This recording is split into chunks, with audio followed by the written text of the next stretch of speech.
Hi everyone, hope you are good. A very good afternoon, and I hope that you are having a good day. और NPL को लेकर के हम देख रहे हैं lots and lots of updates every next moment. कभी संदीप की स्टेटमेंट आती है, अभी पारस दाई की स्टेटमेंट आई, ऑक्शंस को लेकर कुछ अपडेट्स आए हैं. हम देख रहे हैं किस तरह से सबकी प्रोफाइल पिक्स चेंज हो रही हैं. और जब आप गूगल पर जाकर के एनपीएल टाइप करते हो तो थोड़ा सा ही ऐसे स्क्रॉल करते हुए एनपीएल आने लगता है, नेपाल प्रीमियर लीग आने लगती है. तो ठीक है, सोशल मीडिया भी अच्छा काम कर रही है. जब आप ट्विटर पर टाइप करते हो एनपीएल तो वहां पर भी आपको बहुत सारी चीजें दिख जाती है, विच मीन्स के अब सोशल मीडिया पर जिसकी अब सबसे ज्यादा जरूरत है, बिकॉज आपने एक लीग के बारे में बात कर दिया, अब उसको प्रमोट करना है. और प्रमोशन में मुझे लगता है काम धीरे धीरे स्टार्ट हो चुका है. लेकिन इन सब के बीच में ऑक्शंस को लेकर के वी ऑल वर होपिंग के कुछ निकल कर आएगा. और पारस दाई की जो ऑक्शंस को लेकर के स्टेटमेंट आई है वो मेरे हिसाब से काफी अच्छी है. ठीक है, स्टेटमेंट क्या, उस पर बात करेंगे जय शाह को लेकर के, कैसे जय शाह एशियन क्रिकेट को अब आने वाले कुछ टाइम में और ज्यादा बूम कर सकते हैं, बिकॉज अब वो बीसीसीआई के सेक्रेटरी नहीं रहेंगे. He has got another position which is even bigger than that. उस पर बात करेंगे. और फिर संदीप की स्टेटमेंट आई थी, किस तरह से एनपीएल को वो देख रहे हैं. ठीक है, उस पर भी बात करेंगे. लेकिन सबसे पहले ऑक्शंस को लेकर के जो पारस दाई की स्टेटमेंट है, we should have a look at that as well. तो पारस दाई ने कहा कि ऑक्शंस में हम सिर्फ और सिर्फ नेपाल के प्लेयर्स को रखेंगे, बस. उसमें कोई इंटरनेशनल प्लेयर्स नहीं आएंगे. इंटरनेशनल प्लेयर्स ऑक्शन में आते हैं, बवाल करते हैं. खैर, ऑक्शंस में ना आने से उनका मतलब सिर्फ यह है कि जो भी इंटरनेशनल प्लेयर्स होंगे उनको हम ड्राफ्ट्स में रखेंगे, उनको हम कॉन्ट्रैक्ट्स में रखेंगे और उनको हम ऑक्शन में नहीं डालेंगे. देखिए, सिंपल फंडा, अगर आप किसी भी प्लेयर को ऑक्शन में डालते हो, वी ऑल नो कि अगर वो इंटरनेशनल होगा, पहली लीग है, फर्स्ट अटेम्प्ट है, पहली बार में आप ये रिस्क नहीं लेना चाहोगे कि भाई डेविड वार्नर का नाम ऊपर आया and then everyone started paying कि भाई 20 लाख 50 लाख 80 लाख 1 करोड़ 5 करोड़ 10 करोड़ सारे पैसे उधर ही चले जाएंगे. फिर वैसा ही हो जाएगा जैसा पैट कमिंस और मिच स्टार्क को लेकर हुआ था. 25 करोड़ 20 करोड़ इतने अमाउंट चले गए थे. और हालांकि दोनों फाइनल्स में पहुंच गए थे, तो वो वैल्यू फॉर मनी हो गया. लेकिन हर बार नहीं होगा ऐसा. और अगर आप शुरू में ऐसा कर दोगे तो आपके अपने प्लेयर्स को शायद वो नहीं मिल पाएगा, जिस वजह से एनपीएल आपने शुरू किया है. वो एक्सपोजर, वो पैसा. अभी चतुर बहादुर की स्टेटमेंट आई थी ना कि भाई एनपीएल को हम इस तरह से देख रहे हैं कि हम फाइनेंशियली प्लेयर्स को भी और कैन को भी, दोनों को बेनिफिट कर सके. तो जाहिर सी बात है, अगर आपको कैन को और प्लेयर्स को बेनिफिट करना है तो आपको फॉरेन प्लेयर को थोड़ा सा इससे दूर रखना पड़ेगा. तो ठीक है, फॉरेन प्लेयर को अपने कॉन्ट्रैक्ट्स में रखा है, दैट्स ऑल्सो नॉट बैड. आपने एक फिक्स अमाउंट बता दिया है कि भाई इतने इतने अमाउंट पर आपका कॉन्ट्रैक्ट साइन किया जाएगा, जिस पर वो अग्री कर जाए. ऑब्वियसली वो थोड़ा नेगोशिएट तो करेगा ही, बट जिस पर वो अग्री कर जाए उस पर आप एक सैंक्शन कर दोगे कि ठीक है जी, ये अमाउंट आपके लिए हो गया, अब आप आओगे हमारे पास मैचेस खेलोगे, दैट्स इट. आप ऑक्शंस में नहीं जाओगे, बिकॉज ऑक्शंस में जाकर के थोड़ा सा दिमाग खराब हो जाता है. सो इट्स गुड कि सिर्फ और सिर्फ नेपाल के प्लेयर्स ऑक्शन में जाएंगे जब संदीप लामिछाने का नाम आएगा. सो एवरीवन विल लाइक कि भाई मुझे चाहिए 20 करोड़ 8 करोड़ 9 करोड़, जो भी आपको एक टीम का बजट बनाना है वो प्लेयर के हिसाब से आप कर लोगे. जब कुशल बुटेल का नाम आएगा, लाइक भाई हमें चाहिए. रोहित हैं T20 में, ठीक है, रोहित भी आई होप कि वो एनपीएल में अच्छा करें. और भी बहुत सारे प्लेयर्स हैं वो एनपीएल में आई होप कि अच्छे अमाउंट पर जाएं और अच्छा करें, बिकॉज वी नो कि दीपेंद्र सिंह आयरी हैं, अलग अलग टीम्स के अलग अलग कैप्टन बनेंगे. तो सिर्फ और सिर्फ ऑक्शन में अपने प्लेयर्स जो हैं उन पर ही बोली लगती हुई दिखेगी. जो फॉरेन प्लेयर्स हैं उन पर बोली नहीं लगेगी, उनको एक कॉन्ट्रैक्ट पर रख लिया जाएगा. और फिर उसी हिसाब से एटलीस्ट पहला जो सेशन है, जो पहला सीजन है एनपीएल का, वो तो ऐसे ही चलने वाला है.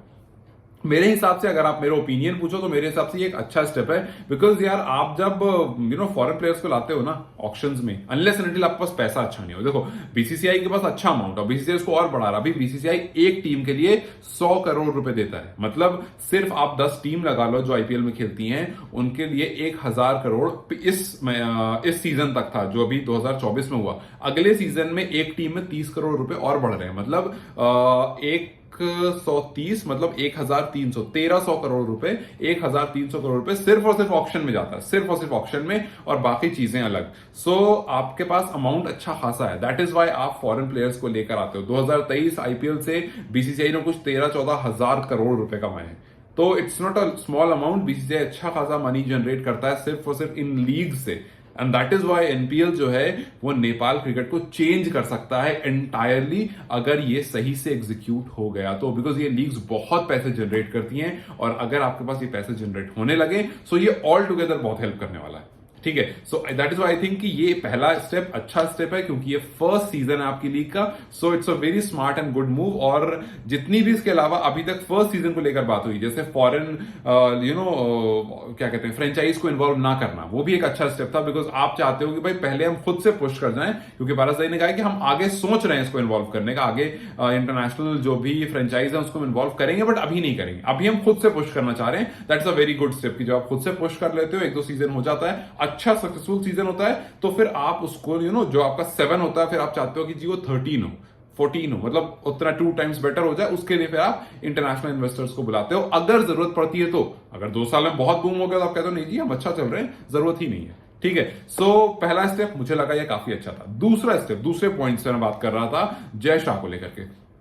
जय शाह जो हैं अब तक बीसीसीआई के सेक्रेटरी हैं, लेकिन अब जय शाह जो हैं वो आईसीसी के चेयरमैन बनने जा रहे हैं। सो बीसीसीआई आईसीसी, बीसीसीआई के आप सेक्रेटरी थे, अब आप आईसीसी के चेयरमैन बनने जा रहे हो, विच मींस कि आपके पास ऑब्वियसली जिम्मेदारी बहुत ज्यादा हो जाएगी, पूरा इंटरनेशनली आपको हैंडल करना पड़ेगा। लेकिन इन सब में आपके पास एक चीज ये भी है कि भाई नेपाल पर जितने भी अभी आपके बॉन्ड बने, जितने भी नेपाल और कैन और बीसीसीआई के बॉन्ड बने हैं, जितने अच्छे रिलेशंस बने हैं, उसके बेसिस पर I can say one thing कि ये नेपाल के लिए अच्छा होना चाहिए। मैं गारंटी से नहीं बोलूंगा because I don't know plans क्या हैं, लेकिन होना यह चाहिए कि भाई एक कंट्री है जो काफी ज्यादा अच्छा क्रिकेट खेल रही है, और आई एम वेरी श्योर कि इस एनपीएल के बाद और ज्यादा चीजें बेहतर हो जाएंगी। सो वहां के बाद जब आपकी क्रिकेट और बेहतर हो जाएगी, जब आप सीडब्ल्यूसी खेलोगे और क्रिकेट बेहतर हो जाएगी, फिर आप जब नेक्स्ट ईयर अपना अफगानिस्तान वगैरह आ रही है उसका आप होस्ट कर रहे हो तो वो और बेहतर हो जाएगा। सो इन सब के बाद आई थिंक के आईसीसी के चेयरमैन बनने के बाद काफी हेल्प दी जा सकती है नेपाल को, and I am very positive about it. So let's just hope के इस पोजीशन से उस पोजीशन जाने के बाद नेपाल को ना भूला जाए। I am very serious about this, क्या नेपाल को ना भूला जाए, बिकॉज अब तक जितनी बातें हुई हैं, हम आप और हमारे जैसे बहुत सारे लोग हैं जो लगातार इस चीज को सपोर्ट कर रहे हैं, पुश कर रहे हैं, बिकॉज वी रियली वांट के फुल मेंबर बन जाए नेपाल। और उसके बाद the craze that this team has, पता फिर वो राइवलरी स्टार्ट होगी और उसमें मजा आएगा। समटाइम राइवलरी अच्छी होती है। अब सोचो ना, नेपाल फुल मेंबर बन गया, इंडिया फुल मेंबर है, पाकिस्तान फुल मेंबर है, बांग्लादेश फुल मेंबर है, अब नेपाल बांग्लादेश का मैच हो रहा है, नेपाल अफगानिस्तान का मैच हो रहा है, नेपाल पाकिस्तान का मैच हो रहा है, नेपाल इंडिया का मैच हो रहा है, फुल मेंबर टीम्स का मैच हो रहा है। आप सोचो क्राउड किस तरह से आएगा उन मैचेस को देखने के लिए। सो मुझे लगता है उसके बाद एशिया कप और स्ट्रांग हो जाएगा और अच्छा हो जाएगा और राइवलरीज और अच्छी हो जाएंगी। तो अब नेपाल की किसके साथ कितनी राइवलरी बनती है वो आगे की बात है, लेकिन मुझे लगता है कि आईसीसी के चेयरमैन बनने के बाद और नेपाल के अभी कैलेंडर में जितने टूर्नामेंट्स हैं उसके बाद दोनों तरफ से जो इंप्रूवमेंट होगी, आई एम वेरी श्योर कि बहुत जल्दी फिर वो जो फुल मेंबर बनने की बात, अब बहुत जल्दी से मतलब ये नहीं है कि 6 महीने 1 साल में, ऑब्वियसली 28 27 तक आप होप करोगे, या फिर अगर बहुत ज्यादा हुआ तो 4-5 साल में आप होप करोगे कि ये चीज सब कन्वर्ट हो जाए, लेकिन तब तक भी चीजें बहुत बेहतर हो जाएंगी। हालांकि आईसीसी के चेयरमैन ये 3 साल तक ही रहेंगे, उसके बाद अगर एक्सटेंड होगा तो अलग बात है, लेकिन इन 3 सालों में Jay Shah can do a lot of things. तो ये 2 चीजें थी। और संदीप का तो नहीं, संदीप से पूछा गया था अभी हाल फिलहाल में, तो उन्होंने कहा था कि I am very positive about this NPL, और ये आगे आने वाले 3-4 साल में नेपाल क्रिकेट को बदल कर रख देगा। सो अगर नेपाल क्रिकेट को एनपीएल बदल कर रख देगा तो जाहिर सी बात है नेपाल को काफी ज्यादा हेल्प करेगा फुल मेंबर बनने में। और वहीं जब आईसीसी के चेयरमैन जय शाह रहेंगे तो वहां से चतुर बहादुर उनसे डायरेक्ट कांटेक्ट कर सकते हैं, वहां से उनको बहुत हेल्प मिल सकती है। और फिर यहां पर एनपीएल में जब आपके प्लेयर्स पर सिर्फ ऑक्शन लगेगा तो ज्यादा उनको अपॉर्चुनिटीज मिलेंगी, ज्यादा अमाउंट मिलेगा, उससे वो अपनी पर्सनल ग्रोथ में काफी ज्यादा काम कर सकते हैं। सो ऑल टुगेदर समराइजिंग के NPL is going to be a big big big change for Nepal cricket. Let's just see कि आगे कौन सी चीज कैसे आती है। But how do you see this auction thing, how do you see this Jay Shah वाला थिंग, मुझे कमेंट सेक्शन में जरूर बताओ। वीडियो अगर पसंद आई हो से अपने दोस्तों को शेयर कर दो। ठीक है guys, okay bye bye, take care and I will see you tomorrow.